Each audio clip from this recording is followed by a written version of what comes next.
A partir de este momento, el aporte de la Iglesia de Montevideo.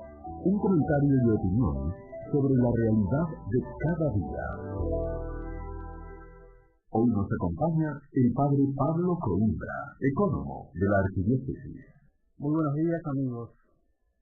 En estos días se ha controvertido sobre la pertinencia de colocar una imagen de la Virgen María en la Rambla de Montevideo a la altura del Liceo, en la aduana de Brive, donde desde hace 5 años se congregan más de 100.000 fieles a rezar un rosario cada cuarto sábado de enero, pidiendo por bendición para las familias uruguayas.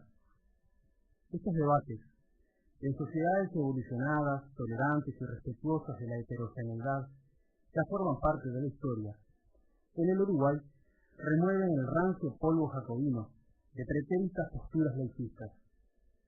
Podríamos argumentar a favor de la colocación de la imagen, recurriendo al formidable e incalculable aporte de la comunidad católica a la formación de la patria, desde los orígenes hasta nuestros días. También podríamos recurrir a la Constitución de la República, donde se consagra la libertad de cultos, al derecho a que en un espacio público exista una imagen que represente la devoción y espiritualidad de la mayor religión del país, así como existen de otras religiones. Sería fácil argumentar favorablemente, recurriendo al concepto de laicidad positiva, la que sin optar por una ideología o religión particular, declara el Estado neutro, y a diferencia del laicismo, no rechaza ninguna expresión o pensamiento de la sociedad plural y heterogénea, a la que reconoce diversa y no pretende ocultar. Refutaríamos que, a diferencia de los demás monumentos públicos, al Estado no le significaría ningún costo, puesto que el gasto de la instalación y el posterior mantenimiento de la imagen de la Virgen María corre por cuenta y orden de la Iglesia Católica, como sucede actualmente con la cruz del Papa, por ejemplo. No obstante todos estos argumentos, válidos por cierto, debemos rebatir, a mi entender, el único punto atendible que los laicistas han alegado en contra de la colocación del monumento en cuestión. Debemos tener en cuenta que el laicismo, como ideología, propicia una sociedad que públicamente debe mostrarse homogénea, casi sin vida. Procura recluir al ámbito privado y oculto toda manifestación no uniforme y divergente con la monotonía invocada bajo la forma de neutralidad. En sentido puro, no deberían existir, según esta postura, ningún tipo de símbolo o monumento público que represente ideología, filosofía, pensamiento o religión alguna. Les molesta y consideran una ofensa que públicamente se les recuerde que la sociedad no es uniforme.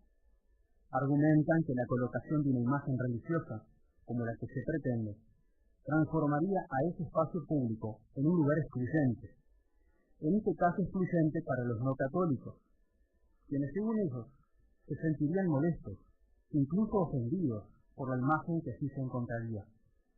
Con razón nos preguntamos, ¿la Plaza Libertador ofende a los no frencampistas? ¿Molesta a quienes no se afilian a sus ideas? ¿Y el monumento a Aparicio Saravia es violatorio de la laicidad?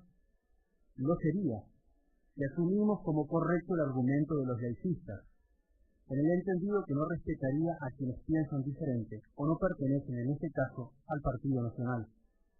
Lo mismo podríamos pensar a propósito del monumento a José Valle de Ordóñez, en referencia a los no colorados. ¿Y qué se diría en relación a quienes no profesan ningún credo partidario? Tal vez les asiste la razón y se daría la ofensa. Entonces, ¿hay que retirar todos esos monumentos? Sin embargo, el argumento que presenta, o que se presenta como válido, solo para el caso de la religión, pues se sienten incómodos particularmente con las expresiones religiosas y de manera superlativa con las que refieren a la Iglesia Católica.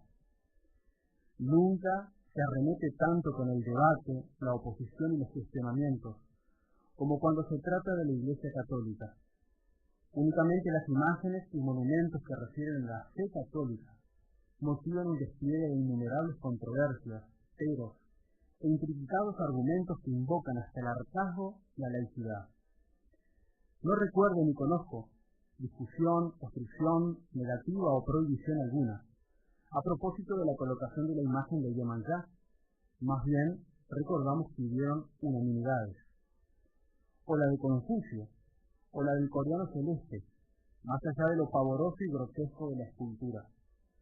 O ante la cantidad de imágenes y símbolos masónicos en varios monumentos públicos centrales de la ciudad. O incluso tantas imágenes de dioses paganos que adornan las plazas y parques de Montevideo. En cambio, sí hubieron trabas, oposiciones y rajamientos de vestiduras con la cruz del Papa, o con el monumento a Juan Pablo II, como los hay ahora con la imagen de la Virgen María. Nos preguntamos entonces, ¿por qué ese ensañamiento? La única respuesta posible, si no sospecháramos sencillamente el odio irracional, se tiene que dar en el hecho de que muchos se sienten interpelados por la Iglesia, no porque ésta los hostigue o les cause daño, sino porque en lo íntimo de su conciencia saben que en la Iglesia Católica subsiste la verdad. Y cuando el mensaje de la Iglesia, que no es otro que el de Cristo, no se ajusta a la forma de vida o a las decisiones de sus detractores, estos se incomodan, buscan amordazarla y recluirla hasta el extremo de la persecución. Si no fuera así, no comprendo entonces la obstinación de algunos para que la Iglesia cambie de opinión. Si a quien opina no lo considerara fidedigno, no me movería ni el más imperceptible sentimiento, ni me ocuparía un segundo de mi tiempo. ¿Por qué les alteran los libres pensadores cuando un imán, pae, mae, chamán o rabino opina sobre algún asunto? ¿Por qué no se les exige que muden su doctrina o su manera de ver el mundo?